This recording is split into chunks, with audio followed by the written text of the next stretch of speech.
Look, we've got 2 years to actually get the ship in order.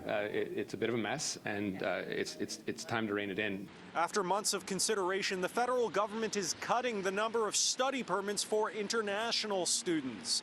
The cap this year will be 364,000, a 35% decrease, but the cap will vary by province and be based on population. So provinces like BC and Ontario will be expected to cut international student enrollment drastically. Some provinces will actually have some room to go up if they so choose. But the provinces that have been most heavily affected will have to decrease by about 50 and perhaps even more than 50%. Liberals have been under pressure to address the housing and cost of living crisis, with some pointing to rapid growth in international students as a source of frustration. From 2019 to 2022, study permit applications increased by nearly 300,000 a year every year. The cap won't affect students already holding permits, but be a reduction in new permits.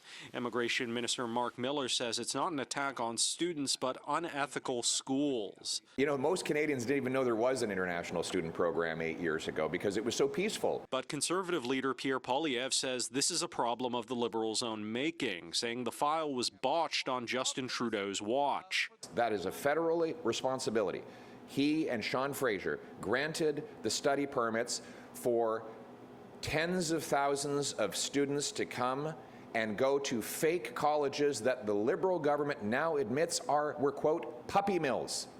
He did that. Former Immigration Minister Sean Fraser first raised the possibility of a cap last year, but now says the federal government held off, waiting for provinces and schools to cut enrollment themselves. That's an issue that should have been addressed at a provincial level and at an institutional level. We gave the opportunity to them to do that. Mr. Poilievre seems to be speaking about me an awful lot these days, regardless of whatever his perspective may be on me.